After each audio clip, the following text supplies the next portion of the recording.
Special thanks to the American Shakespeare Center in Stanton, Virginia. The ASC's 2020 production of A Christmas Carol is an ensemble-driven, music-infused retelling of the beloved tale of redemption. Streaming tickets available now at americanshakespearecenter.com. The Beethoven Experience series on Rubato, the Heifetz Virtual Concert Hall, is generously supported by Chris and Betsy Little. Hello, I'm Nicholas Kitchen. I'm Artistic Director of the Heifetz International Music Institute. I'm also first violinist of the Borromeo String Quartet, and the Borromeo Quartet is the quartet in residence at the Heifetz Institute. I'm so glad you're joining us for the fifth of the Beethoven Experience presentations. And tonight we're presenting something that when it was a physical concert was called B.A.C.H.D.N.A. And by the way, when I say it's a physical concert, we gave one part of a 6-concert series. We did that in February, and it was a collaboration between the Heifetz Institute and the American Shakespeare Center and the College of Visual Performing Arts at Mary Baldwin University. And we had a wonderful event in the Blackfriars Playhouse where we played Opus 18 number 1, Opus 59 number 1, and Opus 127. And we had a really lovely discussion beforehand with myself and Ben Rowe and Ethan McSweeney of the American Shakespeare Center and Paul Menzer of the College of Visual and Performing Arts at Mary Baldwin University. And we talked about this amazing connection between Shakespeare and Beethoven. Well, we revisited that music this summer in Beethoven Experience number 1 and number 2. And then we would have had a second concert that was called Speaking to God, and had to do with the very interesting way Beethoven's kind of devout belief in a divinity, not exactly a institution, but divinity, would inspire some absolutely incredible music that he wrote. And that was program 3 and 4, and involved Opus 18 number 2, Opus 59 number 2, and Opus 132. Well, now here in program number 5, the subject is B.A.C.H.D.N.A, and it is kind of a pair with the Beethoven Experience that will happen next week. And next week you will be hearing the string quartet Opus 131, and along with it you will hear the almost directly connected piece of music from the Well-Tempered Clavier of Bach. Well, this week the connection is not quite as direct as that, but I do want to take a moment to just describe some of the way that Bach worked into those years where Beethoven was building his musical understanding. And these are the years that he was in Bonn before he went to Vienna. He was studying with someone named Nefe, and Nefe himself had studied in Leipzig in the years that were just after the time Bach himself was there. And of course, for Nefe, he brought Bach very much into the studies of the young Beethoven.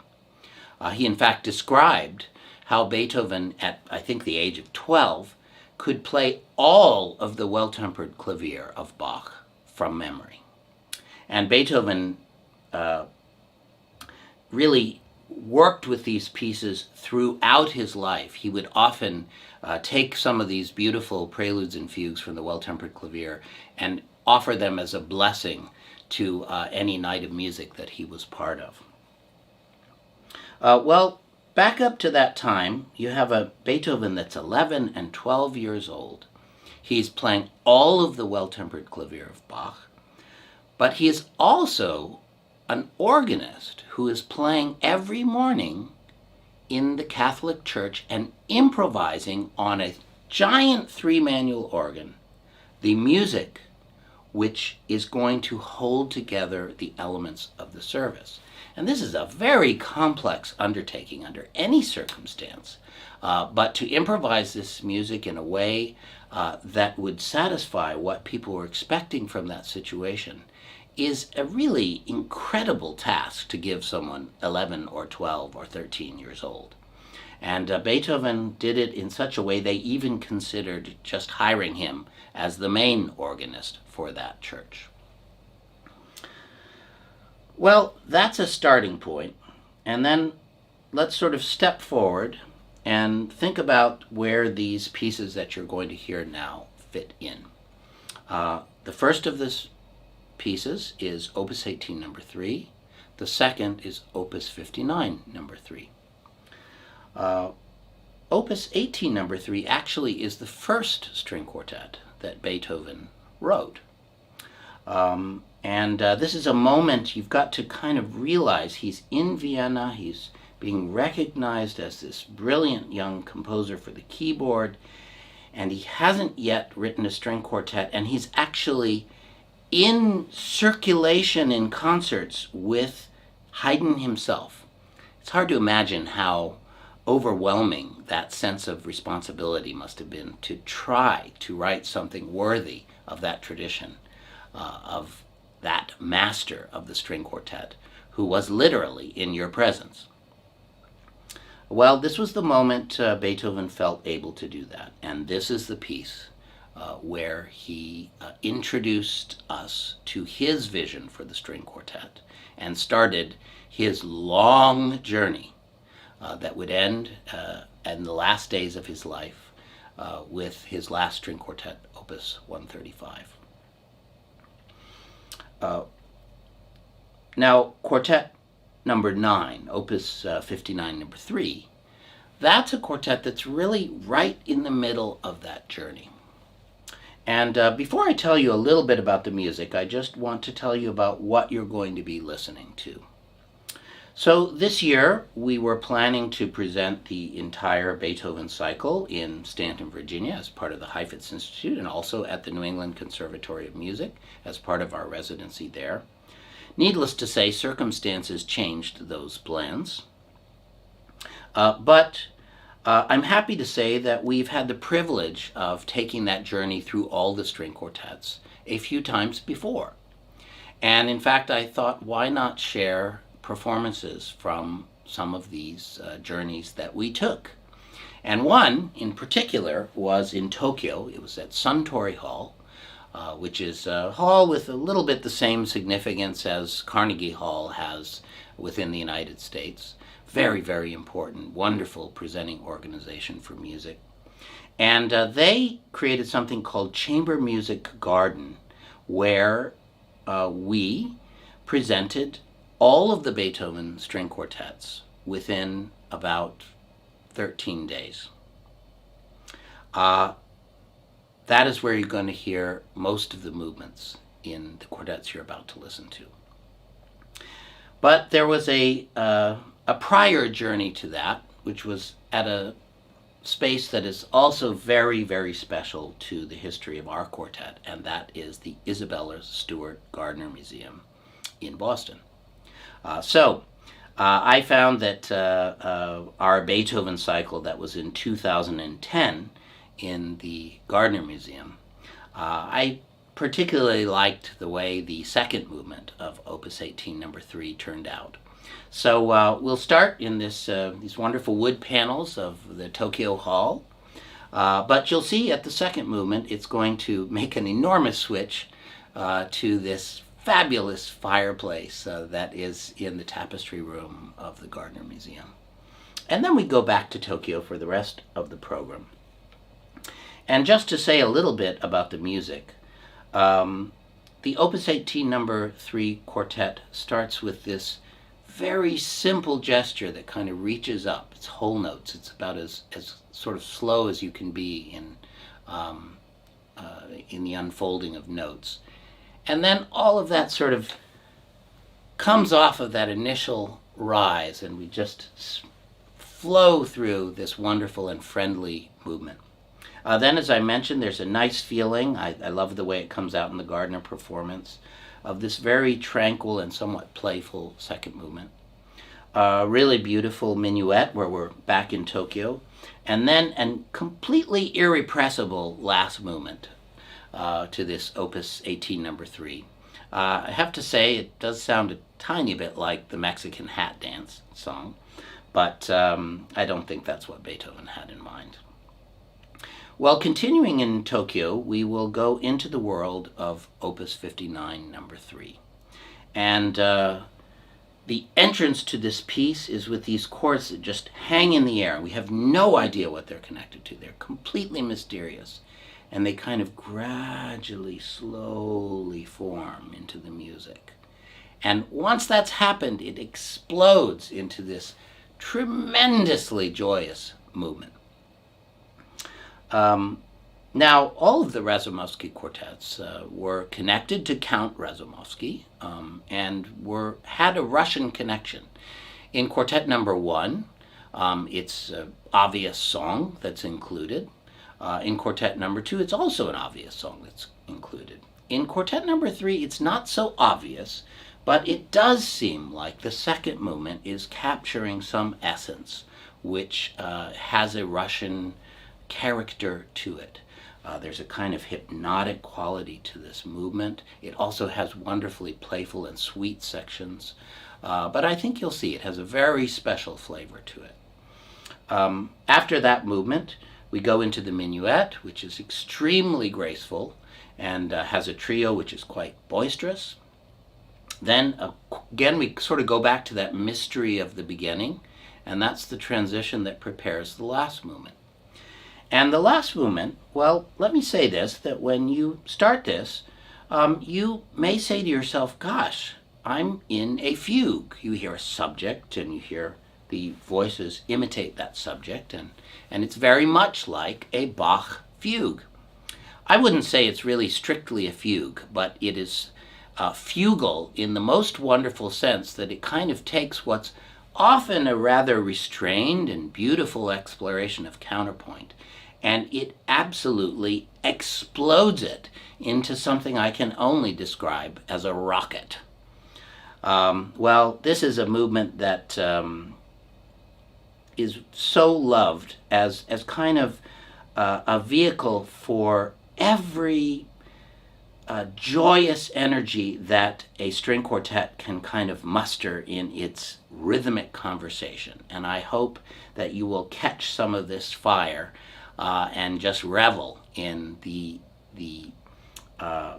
galloping and wonderful energy of this music.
The Beethoven Experience series on Rubato, the Heifetz Virtual Concert Hall, is generously supported by Chris and Betsy Little. Special thanks to the American Shakespeare Center in Stanton, Virginia. The ASC's 2020 production of A Christmas Carol is an ensemble-driven, music-infused retelling of the beloved tale of redemption. Streaming tickets available now at americanshakespearecenter.com. The Heifetz Institute presents the Beethoven Experience Birthday Marathon.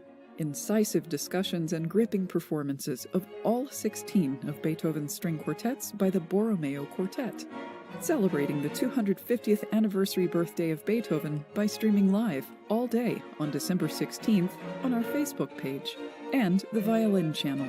Programs and schedule at heifetzinstitute.org.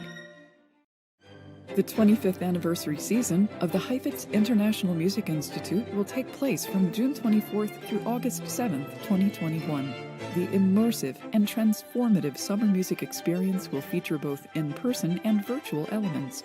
Application and information at heifetzinstitute.org. Major support for the Heifetz International Music Institute is provided by Mary Baldwin University, the National Endowment for the Arts, the Virginia Commission for the Arts, and the Community Foundation of the Central Blue Ridge. For a complete list of our supporters, sponsors, and in-kind donors, please visit heifetz.institute/donors. We thank them and you for supporting our mission to enable the next generation of great artists to communicate, engage, inspire.